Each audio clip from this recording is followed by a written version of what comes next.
time to incorporate this new way of being. The question remains, what is this new way of being?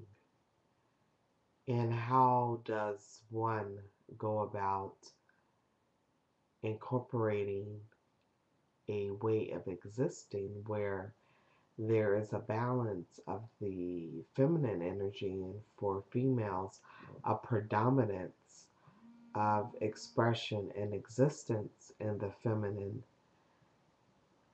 on a daily basis and in everyday life. And that is where the fun part comes in.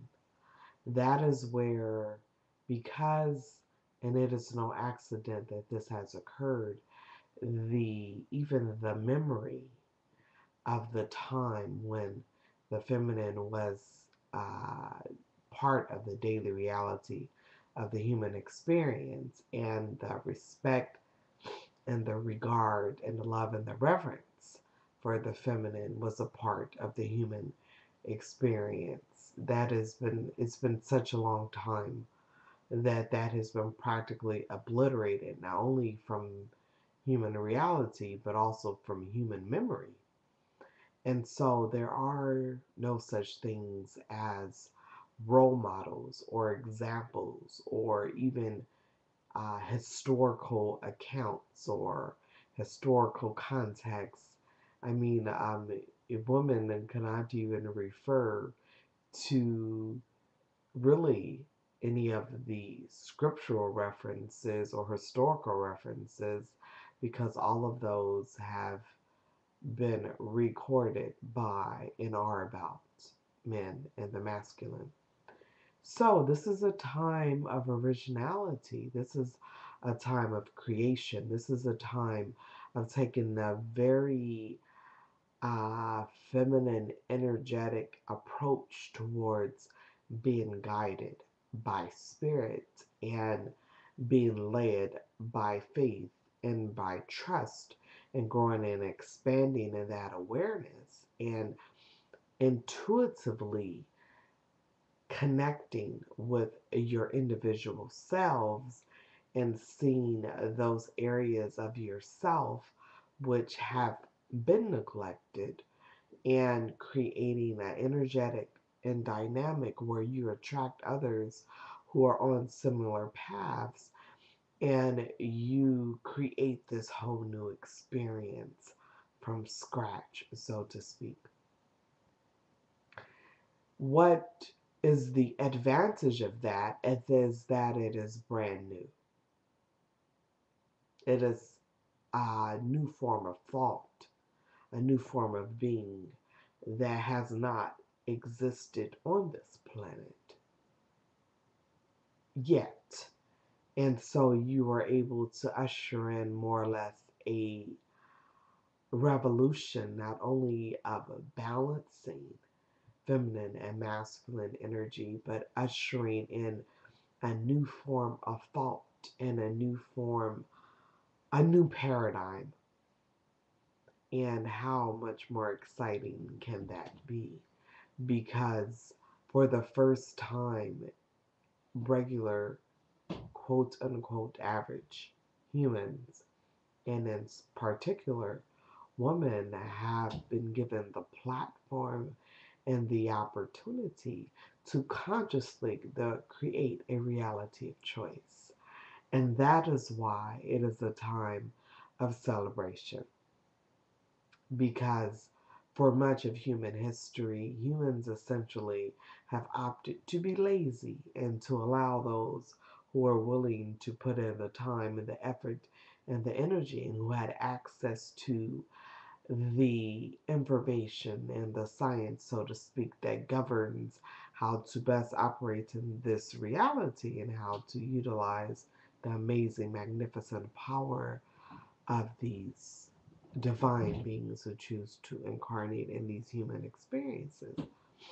And humans have deliberately chosen, in most cases, to deliberately and willingly give their power to other entities, a god, a God concept, a religion, or some ideology where they did not hold themselves responsible for the conscious creation of their realities, and over a period of time were even denied awareness that this was even how things actually functioned and how existence, what is the true nature and secret of existence here on this planet.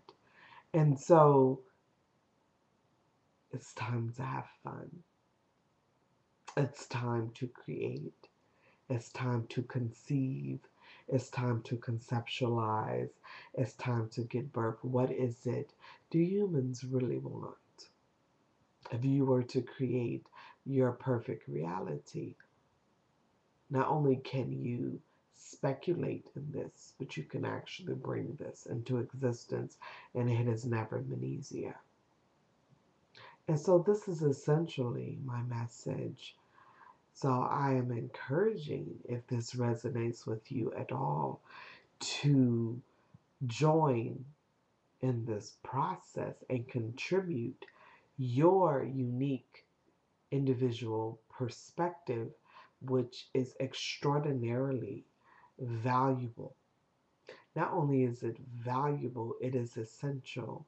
If you choose to not participate in this, you are denying all of humanity access to your unique perspective and experience.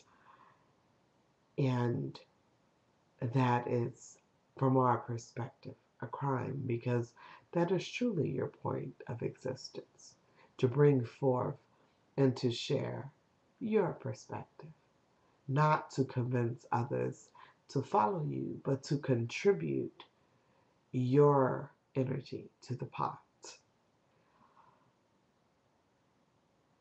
Because every human who chooses to come and have a human experience comes here for very specific and deliberate reasons. And you are here and you have something to say and something to share that all the rest of humanity needs because of the interconnectedness of all things. So I want that to simmer. I want you to chew on that,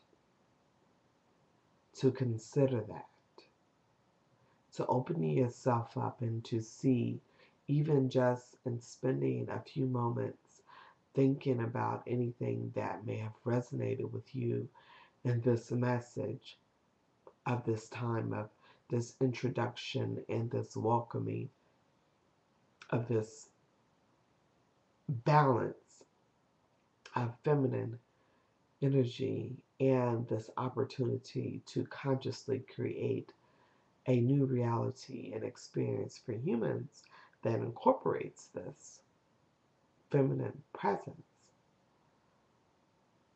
and to see where and if your contribution lies.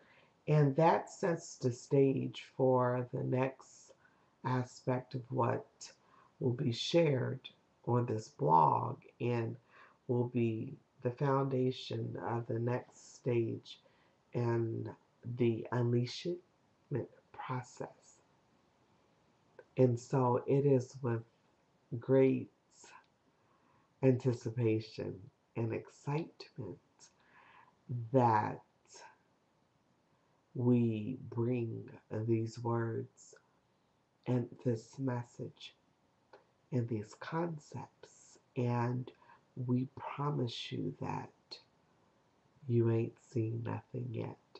Not just in the experience of this blog, but just in the experience of what true magnificence humans can create when